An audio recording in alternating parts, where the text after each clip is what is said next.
자, 교재 220쪽에 보시면은 밑에 13번에 결합건축 대상지라고 되어 있죠. 자, 두 개의 대지, 다음의 하나에 해당하는 지역에 줄칩니다. 대지 간의 최단 거리가 100m 이내의 범위에서까지만 줄치고, 두 개의 대지 모두가 아래의 각 지역 중 동일한 지역에 속하고, 두 개의 대지 모두가 너비 10m 이상인 도로로 둘러싸진 하나의 구역 안에 있는, 갈로 떼놓으시고 그 다음 줄칩니다. 두 개의 대지의 건축주가 서로 합의를 할 경우 용적률을 개별 대지마다 정하지 아니하고 두 개의 대지 대상으로 통합 정하여 건축물 건축, 결합 건축할 수 있다 줄치면 돼요. 용적률을 통합하겠다는 뜻이에요. 어떤 곳에서 박스는 1번 줄칩니다. 상업지역, 2번 역세권 개발구역, 3번 주관경 개선사업 시행하기 위한 구역, 4번 건축협정구역, 5번 특별건축구역, 6번 리모델링 활성화구역, 7번에는 도시재생 활성화지역, 8번에는 건축자산진흥구역, 거기 각각 줄치면 돼요. 자, 그래서 이게 무슨 말이냐 봅시다.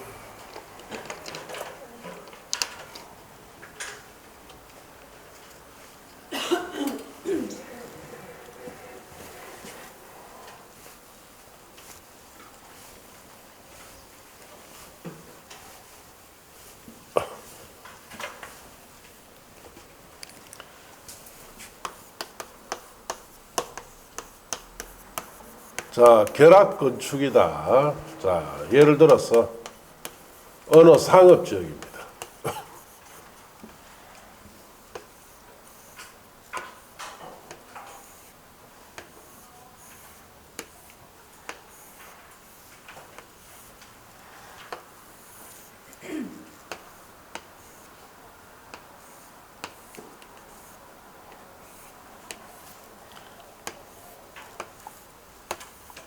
자, 여기 A 대지, 여기 B 대지예요. 자, 그러면은 자, 상업지역 안에 있고 두 대지가 다 10m 이상 도로 둘러싸져 있고 A, B 간에 자, 대지 간의 최단 거리가 몇 메타? 100m 이내에 있을 때는 A 대지, B 대지의 건축주가 서로 합의를 하면은 자, 용적률을 통합하여 적용해 주겠다 이 뜻이에요. 그럼 여기에 상업지역의 용적률이 1000%다라면은 자, 아무래도 이제 이쪽이 더 번화가예요. 지금 도로로 다 사거리를 끼고 있죠. 그럼 여기 건물 수요가 많으니까 A 대지 쪽에서는 용적률 500%만 쓰고 나머지 500%를 B 대지로 보내줍니다. 그럼 B 대지에서 얼마? 1500%짜리 건물을 넣을 수 있도록 이렇게 해서 여기 수요가 많은 이게 높은 건물 짓도록 하는 거예요. 자, 이게 결합건축인데 자, 그러면은 이 A, B 대지 간에 건축주가 서로 이걸 합의를 해야 됩니다. 그러면은 A 대지 건축주 입장은 상당히 불리해지죠. 나중에 이 대지 처분할 때도 상당히 불리해지고 핸디캡이 많아요. 이렇게 한번 책정하면은 최소 30년 이상 유지해야 됩니다. 자, 그리고 이거 나중에 폐지할 때는 A 대지, B 대지 소유자 서로 합의해야 돼요. 합의 안 되면 영원히 폐지 안 됩니다. 하고 싶습니까? 이거는 아니죠. 예, 이거는 앞에 건축협정보다 더 심한 사회주의 법이에요. 예. 소유 개념 자체를 완전히 이제 없애겠다는 취지로 만들어 나온 겁니다. 예. 그래서 이걸 우리가 보기 힘든 이유도 거기에 있는 거예요. 아직은 우리나라에서는 자본주의적인 어떤 소유관념이 많기 때문에 이거 쉽게 합의하기 힘들겠죠. 예. 자, 그런데 이제 이렇게 해놔갖고 이제 한 수 더 뜬 것이 그때 양관리위원회 3개 이상 대지라고 되어 있죠. 3개 이상 대지도 결합 건축할 수 있도록 해놨다. 다음 각 호의 하나에 해당하는 경우에는 이랑 각호의 하나에 해당하는 지역의 대지 모두가 이랑 각호 지역 중 같은 지역에 속하고 그 다음 줄칩니다. 모든 대지 간의 최단거리가 몇 메타? 500m 이내에 있는 3개 이상 대지의 건축주 등이 서로 합의했을 경우에 3개 이상 대지를 대상으로 결합 건축할 수 있습니다. 그럼 3개 이상 대지를 결합 건축하려면은 자, 대지 간의 최단거리가 500m 이내에 있어야 되죠. 그리고 반드시 박스에 있는 건물과 결합을 해야 돼요. 1번에 밑줄 친 데만 보세요. 국가, 지자체, 공공기관이 소유하는 또는 관리하는 건축물과 결합을 하든지, 두 번째, 자, 빈 건축물을 철거하여 그 대지에 공동용시설 같은 것을 설치하면서 결합하든지, 세 번째, 자, 공동용 건축물, 민간임대주택과 결합 건축하든지, 자, 이런 건물들과 결합 건축할 때는 3개 이상 대지에 결합 건축할 수 있도록 해주겠다 이 뜻이에요. 자, 그렇게 하시고, 자, 3번, 4번 밑에 양갈 3번, 4번 문제풀이 보시고 14번에 결합 건축 절차라 되어 있죠. 문제풀이 보시고, 자, 이제 넘어가서 15번에 결합 건축 관리라고 되어 있죠. 양가로 1, 2번은 보실 거 없고 1, 2, 3은 보실 거 없고 4번에 가세요. 협정 체결 유지기간에 되어 있죠. 줄칩니다. 결합 건축 협정서에 따른 협정 체결 유지기간은 최소 몇 년? 30년입니다. 최소 30년, 최소 30년. 양갈 5번에 결합 건축 폐지는 어떻게 하느냐? 결합 건축 협정서를 폐지할 경우에는 줄칩니다. 결합 건축 협정 체결자 전원이 뭐 해야 된다? 동의합니다. 그럼 저기에는 A, B 간에 동의해야 되죠. 자, 근데 B 입장에서 동의하겠어요?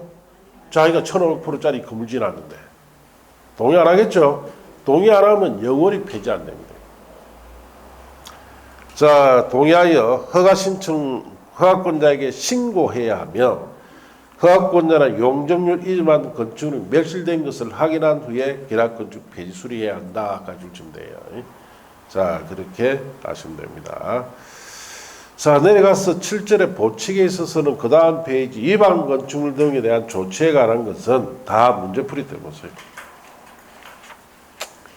그 다음 페이지 가면 건축위원회라고 되어 있죠. 찾았습니까? 건축위원회는 문제풀이하고 버리는 곳이에요. 기출문제풀이하고. 아시겠습니까? 공부하는 곳이 아닙니다. 예. 그 다음 페이지에 건축분쟁 전문위원회라고 되어 있죠. 이것도 5, 6월 달에 기출풀이하면서 한번 딱 보면 돼요. 지금 공부하는 건 아닙니다. 그 다음 페이지에 이행강제금이라고 되어 있죠. 찾았습니까? 자, 이것도 5, 6월 달에 기출문제 풀이하면서 한번 보면 됩니다. 지금 보실 거 없어요. 자, 이제 주택법으로 갑시다. 그래서 오늘 수업을 하고 다음 주에 주택법 조금 남을 거예요. 알겠습니까? 주택법 마저 하고 앞으로 돌아갑니다. 앞으로 돌아갈 때는 한 파트 이론 정리하면 기출문제 풀어볼 겁니다. 기출문제는 한 4, 5년치 풀 거예요. 알겠어요? 예. 그럼 이제 풀어보면은 대충 이제 어떤 부분을 내가 공부를 해야 되고 어떻게 내가 해야 되는지, 그리고 또 이런 문제 나오면은 아예 안 풀고 넘어가야 된다. 이걸 알게 돼요. 알겠습니까? 예. 자, 그렇게 하시고. 자, 이제 229조에 가서 주택법 봅시다. 주택법은 여러분 시험에 7문제가 출제됩니다. 여기서. 자, 그렇게 하시고. 자, 법은 쉬워요. 예, 그렇게 내용은 뭐 이것저것 복잡하게 있는데 따지고 보면 법은 좀 쉽습니다. 아시겠습니까? 문제는 공부를 여기까지 안 한다. 대부분 공부 어떻게 합니까? 국토계획 유행하는 법만 뺑뺑 돌고 있죠. 예. 자, 그리고다가 도시개발법까지 좀 봅니다. 정비법 되면은 이 골치 아픈 법, 나 이거 뺄래. 예. 또 그러나 건축법 좀 보다가 이제 주택법 하려니까 시간 없다, 이거 빼. 이렇게 공부하는 사람들 굉장히 많습니다. 그러면 안 돼요, 시험이. 예. 알겠습니까? 예. 자, 봅시다. 요거 중에 주택의 줄칩니다. 세대의 구성원이 장기간 독립된 주거생활을 할 수 있는 구조로 된 건축물 전부 또는 일부 및 그 부속 토지를 말한다. 이 부속 토지까지 포함한다는 데 주의해야 돼요. 자, 그래서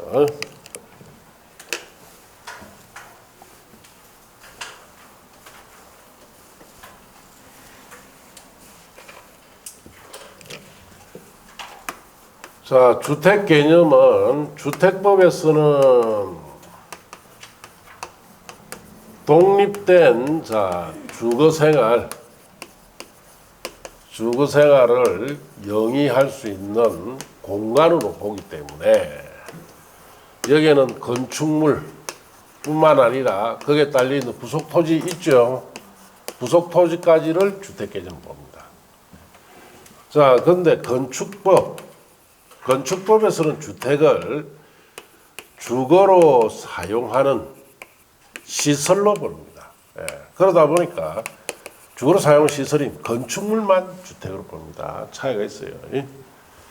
자, 그 밑에 내려가서 구조에 따른 분류의 단독주택 보시면은 1세대가 하나의 건축물 안에서 독립된 주거생활을 영위할 수 있는 구조로 된 주택으로서 그 종류와 범위는 대통령령으로 정하는데, 자, 주택법상 단독주택은 종류가 세 가지예요. 단독주택, 다중주택, 다구주택이라고 되어 있죠. 자, 공간은 제2에 거기에 밑줄 치세요. 자, 공간은 주택법상 단독주택으로 보지 않습니다. 공간은 공적 인물이 임기 동안 거주하는 집이죠. 임기 동안 잠시 머무는 집이기 때문에 주택으로 보지 않는다. 단독주택으로. 공동주택, 건축물의 벽, 복도, 계단 등 전부 일부를 공로로 사용하는 각 세대가 하나의 건축물 안에 각각 독립된 주생활을 할 수 있는 구조로 된 주택으로서 아파트, 연립주택, 다세주택 이 세 가지가 주택법상 공동주택입니다. 주택법령이 적용되는 공동주택에는 줄칩니다. 기숙사는 제외에 그게 줄칩니다요. 기숙사는 독립된 주생활하는 곳이 아니죠. 공동주생활하기 때문에 주택법상 공동주택으로 보지 않습니다. 기숙사는. 자, 그런 점에 주의하십니다. 자, 그 밑에 준주택이라고 되어 있죠. 줄칩니다. 자, 준주택은 주택 외의 건축물과 부속토지입니다. 주택이 아니다 이거예요. 예. 자, 그리고 또 줄칩니다. 주거시설로 이용 가능한 시설. 주택 외의 건축물과 부속토지로서 주거로 사용할 수 있는 시설이면 준주택으로 보는데 종류가 박스에 네 가지가 있습니다. 1번에 기숙사 줄치고, 2번에 줄칩니다. 제2종 근린생활시설, 숙박시설에 따른 다중생활시설. 자, 다중생활시설은 종류가 두 가지예요. 2종 건생인 다중생활시설도 있고 숙박시설인 다중생활시설도 있는데 차이가 뭐냐? 바닥 면적 차이입니다. 바닥 면적의 합계가 500제곱미터 미만이면 2종 건생이고 바닥 면적 합계가 500제곱미터 이상이다 하면은 숙박시설이에요. 둘 다 준주택입니다. 자, 그 다음에 세 번째 노인복지시설에 따른 노인복지시설 중 줄칩니다. 노인복지주택. 그 다음 4번에 업무시설에 따른 줄칩니다. 오피스텔. 이 네 가지가 준주택입니다. 자, 이제 건설 자금에 의한 분류. 국민주택이라고 되어 있죠. 자, 국민주택은 주의해야 돼요. 자, 국민주택이다 하면은 먼저 국민주택 규모에 해당돼야 됩니다. 국민주택 규모라는 것은 1호 1세대당 주전용 면적이 85제곱미터 이하가 돼야 되죠. 자, 업이나 면적에서는 얼마입니까? 100제곱미터 이하가 돼야 돼요. 자, 여기에 해당되고 가와 나에 해당되어야 국민주택이 됩니다. 알겠습니까? 자, 그래서 반드시 국민주택 규모에 해당되면서 가나 나에 해당돼야 돼요. 그래 국민주택이 돼요. 자, 봅시다. 책에 다음 어느 하나에 해당하는 주택으로서 줄칩니다. 국민주택 규모 그게 줄치고 주거전용 면적이 1호 1시당 85제곱미터 수도권을 제외한 도시가 한 읍면에서 얼마? 100제곱미터 이하인 주택을 말하는데, 자, 이런 국민주택 규모에 해당되고 가에 줄칩니다. 국가, 지방자치단체, 한국토지주택공사 또는 주택사업을 목적으로 설립된 지방공사가 건설하는 주택이 되든지, 나에 줄칩니다. 국가, 지방자치단체, 재정, 주택도시기금부터 자금 지원을 받아 건설되거나 개량되는 주택. 자, 여기에 해당되면 공주택이 된다 이 뜻이에요. 자, 그 시험에 놓을 때 이래 놓습니다. 주택도시기금부터 자금 지원을 받아 건설되는 주택은 국민주택이다 하면 맞습니까? 틀렸습니까? 틀렸죠. 왜 틀렸어요? 규모 언급 없었죠? 그럼 틀린단 말이에요. 반드시 규모 언급되고 가나 나에 해당돼야 돼요. 그래야 국민주택이 됩니다. 자, 민영주택은 국민주택을 제외한 주택은 다 무슨 주택이다? 민영주택이에요. 4번의 임대주택은 보실 거 없고, 그 다음 페이지 넘어가시면은 5번에 토지임대부 분양주택이라고 되어 있죠. 줄칩니다. 토지 소유권은 사업계획 승인받은 자 토지임대 분양주택 건설 사업을 시행하는 자가 가지고 건축물 및 복리설 등에 대한 소유권과 줄치고 가로대 넘치고 은 주택을 분양받은 자가 가지는 주택을 말한다. 그렇게 줄쳐야 돼요.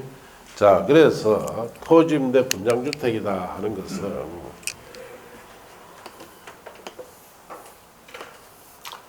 자, 이 주택은 자 분양 받은 자 가지고 자 여기 토지에 대해서는 이 주택 건설한 사업자 있죠. 사업자가 가지고 그럼 토지는 분양받은 자과 사업자 간의 임대 형식입니다. 자, 이와 같은 주택을 자 개념을 만들어낸 것은 워낙 최근 들어서 서울의 아파트 가격이 너무 비싸죠. 그러면은 좀 저렴하게 공급하기 위해서 도입한 거예요. 그래서 주택만 분양받는 거예요. 그럼 30평짜리 분양받는다면은 한 3, 4억 정도로 분양받죠. 땅값은 안 들어가죠. 땅값은 임대 형식인데 월 임대료를 줘야 돼요. 전에 이자율이 1, 2%대는 크게 문제 없었는데 지금은 5% 이상 되죠. 예. 자, 그러니까 이거 사업 중단될 겁니다. 예. 매달 5% 이상씩 줘야 돼요, 이자를. 자, 그러면 전에는 1, 2%대는 한 2, 30만 원 정도 줬어요. 5%면 100만 원 넘어갑니다. 예. 그러니까 이 아파트 정책도 문제가 생기는 거죠. 너무 이자율이 세니까. 그러다가 이 토지임대 분양주택은 가치가 있습니까? 세월이 지나면 건물은 낡고 이러면 가치 없죠. 그 가치 보증을 해줘야 돼. 지금 토지주택공사가 가치 보증을 해줍니다. 살다가 이거 팔죠. 여기 전량 매입해요. 정해진 금액이 딱 있어요. 몇 년 되면 얼마, 몇 년 되면 얼마, 이게 다 정해져 있어요. 그게 맞게끔 매입을 하도록 되어 있어요. 예. 자, 근데 워낙 이자율이 세기 때문에 지금은 조금 또 주춤하고 있습니다, 이게. 자, 6번에 내려가서 세대 구분형 공동주택 봅시다. 공동주택 내부 공간 일부를 세대별로 구분하여 생활이 가능한 구조로 하되, 자, 그 다음 줄칩니다. 그 구분된 공간 일부에 대해서 구분 소유할 수 없는 주택, 그렇게 주시면 됩니다. 자, 그래서 세대구분 공동주택은 구분 소유할 수가 없어요. 그래서 우리가 세대구분 공동주택 보기 참 힘든데, 제가 본 데는 이렇습니다. 아까 보니까 여기 엘리베이터 계단실이 있고, 자 이렇게 해서 여기 욕실, 부엌, 현관, 여기도 욕실, 부엌, 현관이 별도로 되어 있어요. 이런 주인이 살고 있고 세입자 사는 거예요. 이런 형태입니다. 하나의 세대에 여러 세대가 살 수 있도록 세대를 구분시켜놨다 이 뜻이에요. 자, 기준은 박스 안에 1번에 1번 보시면은 사업계획 승인받아 건설한 공동주택의 경우 다음 요건을 모두 충족할 것이라고 되어 있죠. 자, 거기 1번은 옆에 씁니다. 아파트라 썼어요.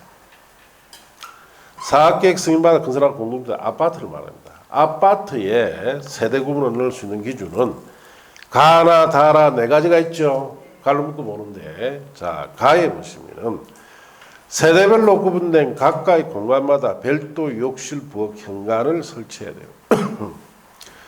나에는 줄칩니다. 하나의 세대가 통합하여 사용할 수 있도록 세대 간의 연결문, 경량구조, 경계벽 등을 설치해야 됩니다. 자, 나는 아파트에만 요구되는 기준이에요. 아파트에만 요구되는 기준. 자, 세대구분 공동주택 세대수가 해당 주택단지 안에 줄칩니다. 공동주택 전체 세대수의 3분의 1을 넘지 않아야 됩니다. 자, 세대별로 구분된 각각의 공간의 주정용 면적 합계가 줄칩니다. 해당 주택단지 전체 주정용 면적 합계의 3분의 1을 넘지 않아야 돼요. 자, 이런 네 가지 조건 갖추면 아파트에다 세대국 넣을 수 있어요. 자, 이번에 공동주택관리법에 따른 행위 허가받거나 신고하고 설치할 수 있는 공동주택, 그때 씁니다. 다세대주택이라고 씁니다. 자, 다세주택 같은데 세대국 넣을 수 있는 기준도 밑에 가나 다나 네 가지가 있죠. 갈로 묶어 보시는데, 가에 밑줄 칩니다. 구분된 공간의 세대수는 기존 세대수 포함해서 2세대 이하일 것. 자, 이런 다세주택 같은 데만 요구되는 거예요. 자, 그래서 다세주택은 아파트보다 규모 작은 주택이죠. 딱 두세 개만 구분해라 이 뜻이에요. 아파트는 여러 개 구분해도 관계없습니다. 예를 들어 60평짜리 같으면 3개, 4개 구분해도 관계없어요. 자, 그럼 다세주택 딱 두 개로만 구분해야 돼요. 나의 세대별로 구분된 각각의 공간마다 별도 욕실, 부엌, 구분 출입문 설치할 것. 다의 세대군의 공동주택의 세대수가 자, 해당 주택단지 안에 줄칩니다. 공동주택 전체 세대수의 10분의 1과 해당 동의 전체 세대수의 3분의 1을 각각 넘지 않을 것. 그렇게 줄쳤어요. 자, 그 말은 이런 뜻이죠. 자, 여기 A세대, 여기 B세대가 있어요. 자, 그러면은 이게 10세대인데 A세대에 세대 구분을 2세대에 넣을 수 있습니까? 자, 전체 세대수의 10분의 1이니까 2세대죠. 해당 동의 세대수의 3분의 1이니까 3세대까지 넣을 수 있죠. 전체 2세대를 여기 그대로 넣을 수 있죠. 이렇게 할 수 있다 이 뜻이에요. 자, 그 다음에 그게 라의 구조, 하재, 소방, 피난안전 등 관계법령이 정하는 줄칩니다. 안전기준을 충족할 것, 그렇게 줄치고. 자, 내려가서, 자, 양가로 3번의 산정기준, 주전용 면적은 어떻게 산정하느냐. 단독주택일 때는 줄칩니다. 그 바닥에서 지하실까지 줄치고 갈로 떼놓으시고, 보건건축물과 분리된 창고, 차고, 화장실 면적을 제한 면적을 외벽 중심성 기준으로 산정합니다. 자, 공동주택은 줄칩니다. 외벽의 무슨 성 기준? 내부성 기준입니다. 그 단독주택 같은 경우에 자, 이게 지하실도 있고 보건건물과 분리된 건물도 있습니다. 자, 그리고 자, 그러면 단독주택 같은 경우에는 지하실 같은 거 넣지 말았죠. 분리된 건물도 넣지 말고 외벽의 중심성 기준으로 딱 산정해라 이 뜻이에요. 자, 그런데 공동주택은 외벽의 무슨 성 기준입니까? 내부성 기준이에요. 내부성. 벽이 안 들어가요. 단독주택 벽이 들어갑니다. 자, 그래서 여기 단독주택 같으면은 외벽의 자, 중심성 기준 산정하죠. 벽 일부가 주전용 면적 산정 기준에 들어갑니다. 그럼 같은 85제곱미터라 하면은 어디가 실제로 더 넓습니까? 응? 미 더 넓죠. 이거는 벽이 들어가고 이거는 벽이 안 들어가잖아요. 그러니까 이게 더 넓죠, 이게. 자, 그런 뜻이에요. 자, 양갈로 자 4번 이하는 문제풀이 때 보시고 그 다음 페이지 도시형 생활주택 찾았습니까?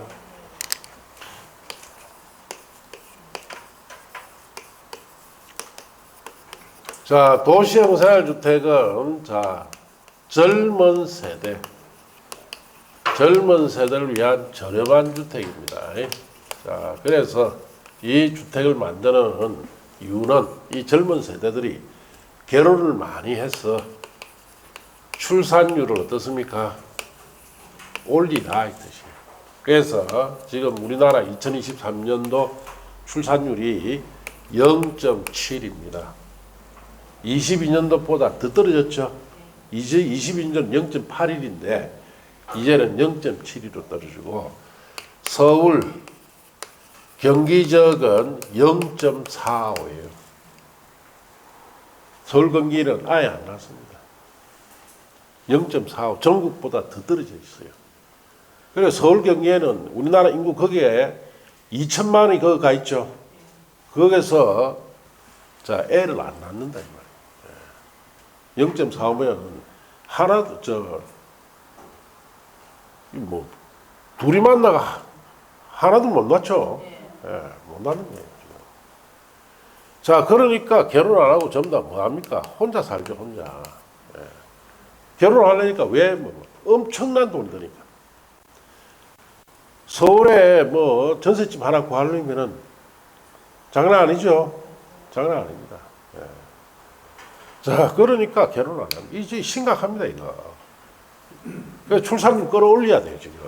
올리는 방법은 지금 이제 우리 나라에서도 지금 어느 지자체, 경북 쪽인가 어딘가 지자체에 가면은 애를 하나 낳죠. 낳으면 1억 줍니다. 예. 그런 지자체도 있어요, 지금. 어디 쪽인가 정확하게 모르겠는데 1억을 준대요, 1억. 애 하나 낳으면. 자, 그래도 별 반응이 없으면 가감한 조치를 해야 돼요. 그래서 자 외국에 이런 나라 있습니다. 하나 낳으면은 빚을 1억 탕감해줘요.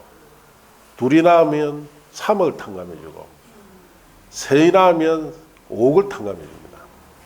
너희 낳으면 모든 빚 다 탕감. 그러면 애 너희 낳을 동안 잔뜩 끌어다가 몇십억씩 빌리가 쓰고 너희만 나쁘면 어찌 돼요?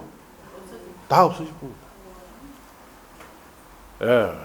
그런 나라도 있습니다. 그런 나라. 그런데 우리나라는 정치하는 사람들이 뭔 생각을 하고 있는지 여기에 대한 대책이 없죠. 예, 대책이 없습니다. 이거 결국은 나라 힘들어져요. 뭐가 힘들어지느냐? 이 세대들이 나중에 정작 국가의 기둥이 되고, 즉 이 세대가 이제 소위 말해서 나라를 움직이는 세대, 30대, 40대 이래 됐을 때, 이 세대들이 경제 활동을 많이 해서 세금을 많이 내야 경기 부양이나 되든지, 나이 많은 사람들 노후 문제도 보장이 되죠. 사람이 없으니까 이 사람들이 열심히 해봐야 세금 부대기밖에 없거든요. 예. 세금을 충당할 만큼 인구수가 안 된다는 뜻이에요. 자, 그래서 뭐 돈이 드는 것도 강하게 돈 투자해야 되고, 그리고 또 지금 0.7이라도 하는 거는 한국 사람이 아닙니다. 전부 다 누구예요? 외국인입니다. 그래서 정책을 바꿔야 됩니다. 외국인들이 국제 결혼 많이 하죠. 하면은 애를 3명 이상 낳으면은 귀화 시험을 면제시켜줘야 돼요. 지금 귀화 시험 굉장히 어렵게 되어 있습니다. 국적 취득 시험. 웬만한 공부가 합격 못해요. 여러분 외국과 사절 다 외웁니까? 다 외워야 돼요, 사실. 줄줄줄 해야 됩니다. 그리고 우리보다 더 한국에 대한 지식이 많아야 국적 취득 시험에 합격할 수 있어요. 자, 그렇게 하면은 차라리 애를 3명 이상 낳으면은 국적 취득 시험을 면제시켜줘야 돼요. 자, 그렇게 해서 인구수를 늘리는 수밖에 없습니다. 돈 들기 싫으면. 안 그러면 돈을 들여야 되죠. 가감하게, 전국에 10만 상, 젊은 청년, 처자들, 건강한 사람 딱 10만 상, 연애하고 있는 사람 딱 뽑아가, 너그 직업은 평생 자식 키우는 걸 직업으로 할래? 그럼 나라에서 너 죽을 때까지 1,000만씩 보태줄게. 집도 주고. 아시겠습니까? 그렇게 가감하게 안 하면 인구수 안 듭니다. 이 참 심각합니다 지금. 요즘은 이게 이런 문제예요. 자, 그래서 도시형 생활주택 이것도 이 취지로 만든 거예요. 저렴한 주택 궁금하면은 결혼 많이 하지 않겠나 해서 만든 주택이에요. 그런데 이게 워낙에 여러 가지 문제가 많았죠 이게. 그래서 이 지금도 문제가 많아서 이 책 출판하고 난 이후에 또 법 바뀌었어요. 제가 전에 소형주택 같은 경우에 방 2평짜리 3개까지 넣는다 했죠. 엄청 비판했죠. 이게 사람 사는 게 아니고 닭장이라고. 그래서 그거 전부 다 없애버렸습니다. 이번에. 네. 그래서 내만 그래 느낀 게 아니라 모든 사람이 다 느낀 거예요. 잘못된 법을 만든 거예요. 자, 그렇게 하시고 그럼 책에 봅시다. 줄칩니다. 300세대 미만 대리. 국민주택 규모 거기에 줄치고 해당하는 다음의 주택으로서 1번 국계법에 따른 줄칩니다. 도시적에 건설하는 주택입니다. 1번 소형주택 건축법 시행령 별표일의 아파트, 연립, 다세주택 어느 하나에 해당하는 주택으로서 다음 강목의 요건을 모두 갖추는 주택인데 가에 줄칩니다. 세대별 주거전용 면적은 얼마? 60제곱미터 이하가 되어야 됩니다. 소형주택은. 나의 세대별로 독립된 주가 가능하도록 욕실, 부엌 설치해 줘야 되고. 자, 다는 삭제됐습니다. 이번에. 문제가 많았다 그랬죠. 라도 삭제하세요. 그것도 말도 안 되는 제도입니다. 다라 없앴습니까? 요번에 이거, 자, 이거는 사람 사는 곳이 아니다. 이건 너무했다 해서 다와라를 없애버렸어요. 내려가서 각 세대 지하층에 설치하지 않아야 됩니다. 자, 그러면 소형주택은 이제 주거전용 면적 60점 이하에서 방을 2개를 넣든지 뭘 하든지 알아서 해라 이 뜻이에요. 전에처럼 7제곱미터짜리 방 3개, 꼬개 넣는 그런 소형주택은 다 없애버렸습니다. 자, 그렇게 아시고. 2번 단정 연립주택, 단정 다세주택은 건축법 시행령의 연립주택, 다세주택 중 소형주택을 제외한 주택. 다만 건축인에 심의받은 경우 그 다음 둘칩니다. 주택으로 서는 층수를 5층까지 할 수 있죠. 자, 그렇게 보시고 동그라미 2번에 하나의 건축물에는 도시생활주택과 그 밖의 주택을 함께 건축할 수 없습니다. 다만 다음 강코 어느 하나에 해당할 경우 예외로 허용되는데 1번 줄칩니다. 소형주택과 주전용 면적 85제곱미터를 초과하는 주택 1세대 함께 건축할 경우. 이 말은 무슨 말이냐. 소형주택과 85제곱미터 초과 주택 1세대는 주인집입니다. 소형주택과 주인집을 같이 지을 때는 허용하겠다 이 뜻이에요. 이번에 국계법 시행에 따른 줄칩니다. 준주거지역 상업지역에서 소형주택과 도시형 생활주택, 외주택을 함께 건축할 수 있습니다. 그래서 소형주택과 도시형 생활주택, 외주택, 일반주택을 함께 건축할 수 있는 용도지역이 됩니까? 준주거지역이나 상업지역이 돼야 됩니다. 자, 그 밑에 동그라미 3번에 하나의 건축물에는 단정 연립주택, 단정 다세주택과 소형주택을 함께 건축할 수 있습니다. 없습니다. 도시형 생활주택끼리는 복합 건축이 안 된다. 그렇게 하셔야 돼요.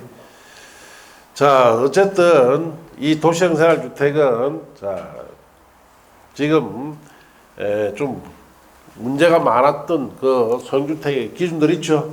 이제 없어지고 딱 간단하죠. 소형주택 60점 이하짜리. 자, 그렇게 아시면 됩니다. 자, 주택단지 등에 가서 사업주체, 주택건설사업계획, 대조성 사업계획의 승인받아 그 사업을 시행하는 자, 국가, 지자체, 한국토지택공사, 토지택공사 다음에 지방공사를 하나 써놓으세요. 자, 지방공사. 등록한 주택건설사업자 또는 대조성 사업자 그 밖에 이번에 따라 주택건설사업, 대조성 사업을 시행하는 자를 사업주체라 이렇게 이야기합니다. 자, 그 다음 페이지 주택단지라고 되어 있죠. 사업계획 승인받아 주택과 부대복리시설을 건설하거나 대지를 조성하는 데 사용된 일단의 토지로서 그 다음 줄칩니다. 철도 도로, 특히 폭 20m 이상 일반 도로, 폭 8m 이상인 도시계획 예정 도로 등으로 분리된 토지는 별개의 단지가 된다. 그렇게 줄쳤습니까? 특히 거기에는 도로폭을 줘야 됩니다. 일반 도로일 때는 얼마? 20m. 도시계획 예정 도로는 8m 이상짜리 도로로 분리되면 별개의 단지가 됩니다. 자, 이제 부대시설 칸에 가서 주택에 딸린 주차장, 자, 줄칩니다. 주차장, 관리사무소, 담장, 주택단지 안의 도로, 건축법상 건축설비, 자전거 보관소, 공중화장실, 방범설비 등. 자, 이런 시설을 무슨 시설이다? 부대시설이고 주택 사용에 필요한 시설들이에요. 자, 복리시설, 주택단지 입주자 등의 생활복리를 위한 줄칩니다. 어린 놀이터, 근린생활시설, 깔로 때려놓으시고, 유치원, 주민동시설, 경로당, 자, 그 다음 종교시설, 지식산업센터, 사회복지관, 공동작업장, 주민공동용시설, 이런 시설은 무슨 시설이다? 복리시설. 그 시험에 부대시설과 복리시설을 구분하는 문제를 한 번씩 냅니다. 알겠습니까? 자, 그리고 보시고, 기반시설은 국회법에 따른 기반시설이고, 기간시설은 도로, 상하수도, 전기, 가스, 통신, 지역 난방시설 같은 걸 말합니다. 자, 간선시설은 도로, 상하수도, 전기, 가스, 통신, 지역 난방시설 등 주택단지 안의 기간시설을 주택단지 밖에 있는 같은 종류의 기간시설에 자, 연결시키는 시설이에요. 그게 기간시설입니다. 단지 안에도 기간시설이 있고 단지 밖에도 기간시설이 있죠. 그걸 연결시키는 것을 뭐라 부른다? 간선시설. 자, 입주자, 사용자, 가주체는 볼 것도 없고 내려가서 공구. 하나의 주택단지에 다음 기준을 모두 충족한 둘 이상의 자, 구분하는 1단의 구역으로 줄칩니다. 착공, 신고, 사용검사를 별도로 수행할 수 있는 구역. 그렇게 줄쳤어요. 자, 그래서 자, 하나의 사업장에서 착공 신고나 사용 검사를 자, 별도로 수행하는 구역을 공구다라고 합니다. 그 말은 착공 신고는 공사 시작할 때죠. 사용 검사는 공사가 완료됐을 때죠. 결국 이 말은 하나의 사업장에서 공사 시작과 끝을 따로따로 수행할 수 있는 구역을 뭐라 부른다? 공구랍니다. 하나의 사업장을 공사 따로따로 할 수 있다 이 뜻이에요. 자, 조건이 있죠. 박사는 1번에 다음의 시설을 설치하는 공간 조성하여 줄칩니다. 6m 이상 폭으로 공간의 경계 설정할 것 줄치고.